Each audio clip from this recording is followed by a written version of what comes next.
My God. So let's get into, I think, what we need to get out of the way. And I know we joked about Caitlyn Clark at the beginning, but and we've talked about it three times now. This is the third episode in a row that we have talked about it. Now, granted, there have only been three since we went to Charlotte, but still, three for three. Normally, we don't talk about something that often. Every time we get off the air and we come back, some other element has been added to this whole. You said it was a saga. And at this point, I actually am tired of it because it's become so toxic now. But I want to go back a couple of weeks where we joke about her not getting selected the for the Olympics, but that's not even the first thing that happened in between since we last were here. There was the whole technical foul thing, and I'm not even going to get into the details of that. But the only thing I wanted to bring up with you, and I wanted to ask you, is when I watched that and I went back and watched and tried to find some nuance, as we always do here, the thing that stood out to me was not the foul, and I jokingly said that she flopped, but it was not what she did. It was the fact that not one teammate of hers came to her defense. And that's been something I've noticed across the board. And I'm sorry, that's weird because if you're a teammate of mine and the other team is roughing me up, I expect you to step in there and step in for me to say, like, hey, we as a team are not going to allow this. I have not seen that once for her, and it's really strange. It is odd. There's definitely a weird dynamic that's taking place, and I think that I don't know if there's like maybe there's apparently gatekeepers in the WNBA, right? That are maybe protective of the fact that a lot of women had to work really, really hard and play in front of mostly empty arenas to even provide the opportunity for Caitlin Clark to come be who she's being. Maybe they view it that way. And so they're like, hey, you can't just walk in here all of a sudden and be whatever. But my perception is that the public drives the narrative of her way more than she just goes out and plays. And I get that she is emotional. There's no denying that. And not everyone likes that stuff. But I think that you're seeing sort of these purists maybe that are really protective of, I guess, like I said, maybe it's the hard work that everyone before her has put in to I dare say keep the WNBA alive. Although it's the NBA that's doing that. But anyhow, I don't I'm trying to get objectively, I'm trying to like understand where they might be coming from. And I think it may be something along those lines, but I think it's misguided when it really comes down to it.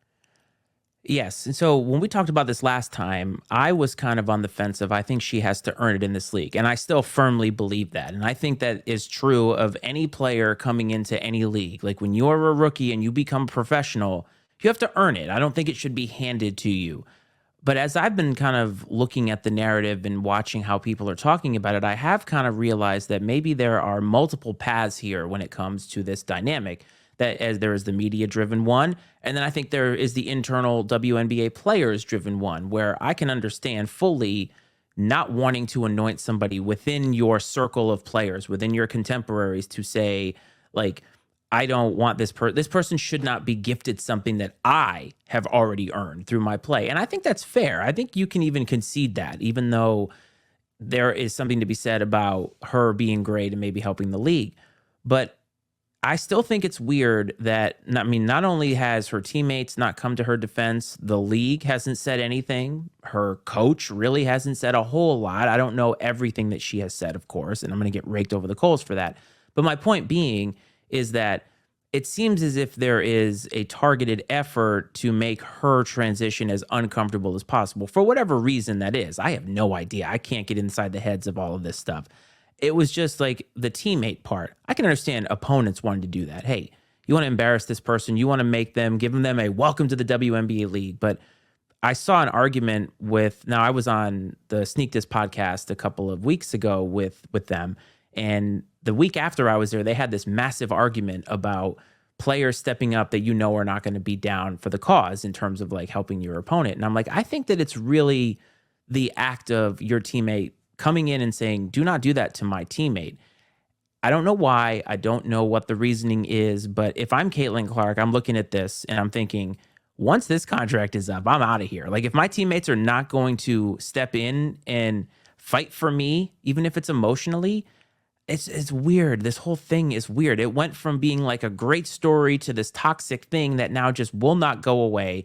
And I'm sure she's friggin' tired of it, even though she has said, in my opinion, when it comes to the media, all the right things. Yeah, I think that there's a perception that she has a sense of entitlement to some degree, but I don't think that she has driven that narrative at all. I think if anyone has, it's been the general public and the media that have, you know, just showered her with love and with praise.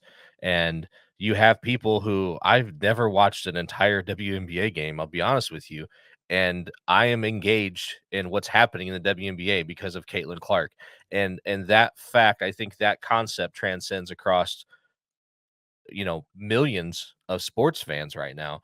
And I think as far as the stuff, the fouling and things that are happening in the games, I heard some people say, "Oh, she's getting like the Jordan treatment," from the bad boy Pistons. But the thing is they did that to Jordan because that's what they had to do to stop him.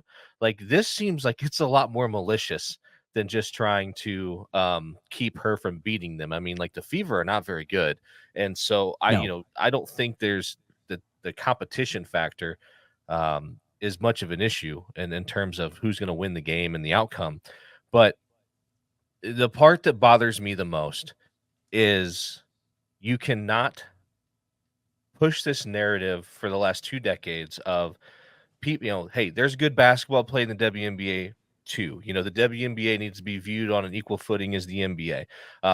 We deserve the praise, we deserve the pay, et cetera, et cetera. I'm all of those things, as I stated them, may not be what has exactly come out of these people's mouths who have been a part of the WNBA and building it over the years. But you have, let's take Caitlin Clark's basketball ability out of the equation entirely, and let's look at this like a business. Okay, Caitlin Clark is your cash cow. She is the tide that rises all boats, and you're basically taking your cash cow out back and shooting it. It doesn't make any sense. I don't understand why they are not embracing this, because the more people that watch, guess what? I said this last time. They're going to see you too. Those eyes are on your game. She's not the only person on the floor. And so I don't understand why there's such a resistance to embrace all of the attention, because it's only going to elevate the profile and the brand of the WNBA and those who participate in it. And I think even globally, I get the fact that with the Olympic team, I get the fact that there are women who have been a part of the process of USA basketball. It's not like they just showed up last week and they had tryouts.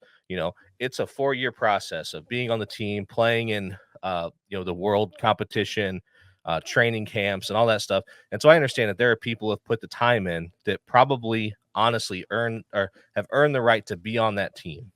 I understand that completely. But what I think is more beneficial to everyone, to the greater good of women's basketball in this country, is bring more attention to it. I understand the whole narrative of we're trying to win a gold medal, not, earn viewership. Well, guess what? Like, you've won the last 7 gold medals. You're going to win this one, whether Caitlin Clark's on the roster or not, whether she's the 12th woman on the roster or not. You're going to win this gold medal as well. It doesn't matter. And I heard someone say this, and I couldn't agree more. I would put her and Angel Reese both on the team together. Put them both on the team together. And you want to talk about viewership, and I would let them play a little bit, get them in there, put them on the same team playing together, you know, under the banner of the USA, and let's see what happens. You want to talk about uh growing the brand. I'm just looking at this from a perspective growing the brand of women's basketball.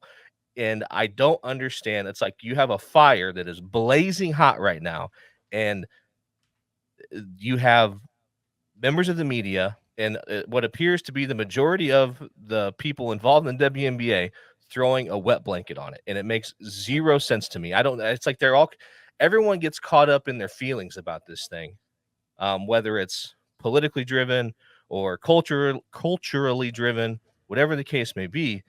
And they're losing sight of the fact you have a great opportunity to do what they've been talking about doing for years, and that's grow the brand of women's basketball. You had Caitlin Clark, who plays on a lousy team.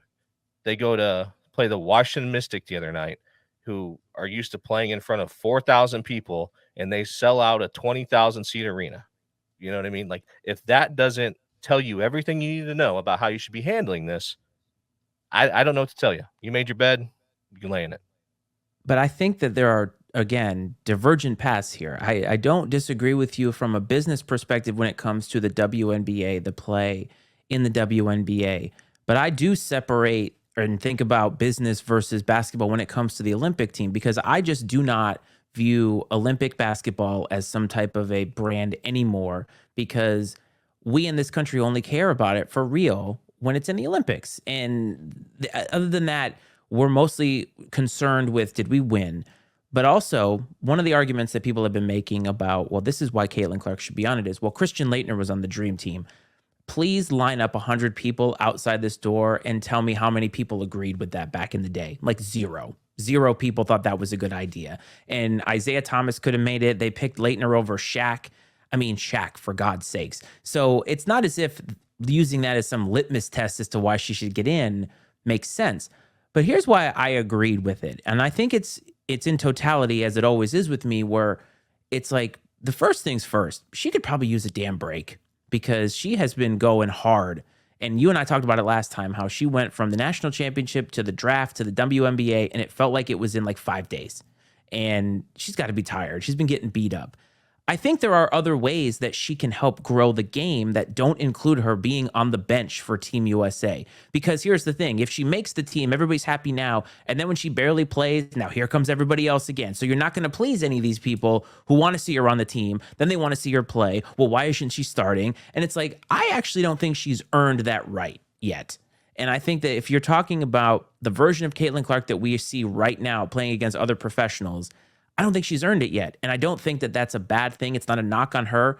She might even agree, because she's been getting her ass handed to her and she's starting to pick it up, as we both said that she would.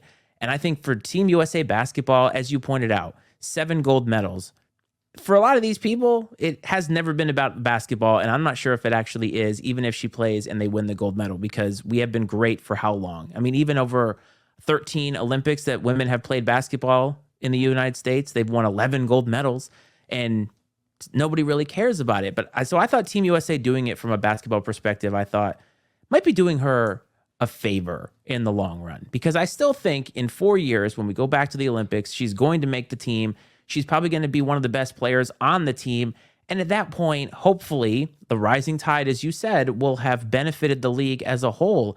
But I think this is a short-sighted thing in that, well, we got to put her on now. And it's like, that may benefit the now, but like, this is something that, as you said, it's white hot now, but you want to keep it that way. And I'm not necessarily sure her being on the bench does that. Now, what if they did something? I heard this. What if they had her at NBC talking about the game, talking about these players, lifting up these other players that are not her, the ones that are actually playing for Team USA? People might actually engage with that. They might actually be all about that. And that may also have a added benefit, that her just not being on the court, her being on the court won't necessarily have. I think there's multiple ways to look at this. And I wonder if putting her on there, I don't know. Like, and to Rick's, like, is she one of the most talented right now based off the way that she's playing? I'm not sure. I'll say this. I think that her being, I don't know, is it 12, 15, whatever? I don't even know what the number 13, is. I think. Okay. Is she realistically one of the 13 best women's basketball players in the United States? I don't know that I could say that. I don't know either right now. I couldn't say it with any conviction, So, uh, so if that's an unlikely, they may very well believe that they're going by this narrative, Dad, where they are picking the best players by talent. Caitlyn Clark is extremely talented, but I think that it probably would be a reach to say that she was one of the best 13 women in the country right now, at this point in time, especially on the international level, which I'm assuming, like the men, the rules are slightly different. The game's played a little differently. And I'd have to assume she's probably got international experience at the younger age levels, probably at some point in time. But uh, my perspective is purely business related. I can subscribe to the concept, Matt, that you said, as far as her having to earn it a little bit. These other folks who have put in the time. I can also understand what you're saying in terms of maybe needing a physical and mental break from it all a little bit. I don't think, and as you mentioned, I don't think that her making the team would really calm any of the firestorm. It would just be different, right? It would be, well, the amount she's playing or not playing. It'd It's be the just people continued to outraged. evolve, man. Like it hasn't stopped in any Yeah. way. Like they're gonna find stuff for some reason. Whoever it is that needs to have this in their life, and God, it's not us, but we seem to always have it in our life. Like they need this narrative. And the other thing that I didn't say was imagine adding her to the team, and now you have this camp of these players who have already treated her like crap. Not every single one of them would do this, but like is that going to hurt team chemistry having her on the team? Is it going to take them away from their goal of winning the gold medal? Because if they have her on the team and they don't win the gold medal, then everybody's argument is just gone now. Yeah, that would be bad. That would be a bad look. But I think that uh it's I mean, the I've whole pinned thing you in is a just corner. absolutely, the whole thing's just fascinating. And has there ever been a more polarizing person that has I don't know if she could have a how do I want to say this? Has there ever been someone with a lesser polarizing personality and behavior that was more polarizing in the public eye than Caitlyn Clark? Like I think she's there's nothing about her behavior really. I mean, yeah, she's emotional, but I mean, it's not like it's just it's off the charts. If it was anyone else, if it was just like the eighth person, the third person off the bench for insert random college basketball team that showed emotion, nobody would bat an eye at it, right? I don't think it's absurd or anything like that. So my point is that she seems is down the middle, ordinary, like borderline, and I don't mean this as an insult, borderline boring. Um, like I mean, her personality. I mean, she says all the right things, she does all the right things. She seems like she handles herself well in the public eye, and somehow this woman has become so polarizing when it comes to the general public and their opinions on her and how she's treated, and it's incredibly fascinating. Yes, but I think that there are many layers to this, and you talked about cultural, and I think that that's something that people don't want to admit because they'll say things like, "Well, why do you bring race into everything?" Well, I think that it does matter a little bit when it comes to the cultural side of things because here comes this white player. It's not too dissimilar from like Larry Bird and Magic Johnson back in the day. I mean, they were both extremely talented. Magic Johnson won the national championship, and yet Larry Bird was kind of the guy that everybody thought was going to be better and was going to be elevated. And so there are elements to all of this that come down to your perspective, the way that you lived your life, like your biases. I mean, there's so many parts of it, but I understand that those make people uncomfortable and they don't make for good sports content, but like they show themselves. I mean, even looking at it too, like Stephen A. Smith on First Take. I don't know if you saw that with Monica McNutt, that whole thing. And it's like she has been A little calling bit. basketball, she's been following the WNBA, right, as a reporter. And the entire point of his show is to make himself look good, which is to me not good content. But a lot of the things that he says, especially in this realm, come off kind of ignorant when he has other people who know more than he does. And I think that's where the toxicity comes in to all of this is that people want to have an opinion. Like, I know that we're giving an opinion, but at the end of the day, I would prefer that she would be going and around and doing her thing, that the WNBA would be great, and that everybody would be kind of happy with the state of things. But for some reason, every time I turn around, something happens where now we're talking about it again. And it's gotten to the point of it's being played out. And you're right though. Like, who is somebody who is so not polarizing in terms of their personality? Normally, when people love or hate you, like Coach Prime, you either love or hate him because of how he is, because he has a personality that makes him that way. She just comes out and says, like, I like to stick to basketball. And everybody's like, oh my God, she's the worst. Or, oh my God, she's the greatest. And I'm like, Right. can it just be somewhere in the middle for the love of God? And if you're watching this right now, all five of you, hopefully it's because you love the fact that we kind of try to live in the middle sometimes. Well, both of us in our personal lives, like we're very much down the middle on a lot of things, and so it doesn't always make for um, super polarizing content. But we're not here to be polarizing. We're here to just basically share our opinions. And you if you want to find extreme takes that are polarizing and full of conviction in one direction or the other, well, they're all over the place, man, on the internet, on TV, everywhere else. But um, and on Braves Talk with the OG. Oh, absolutely. You want to hear some absolutely biased takes. Listen to Braves talk whenever we bring that back. Plus, college basketball season is coming back.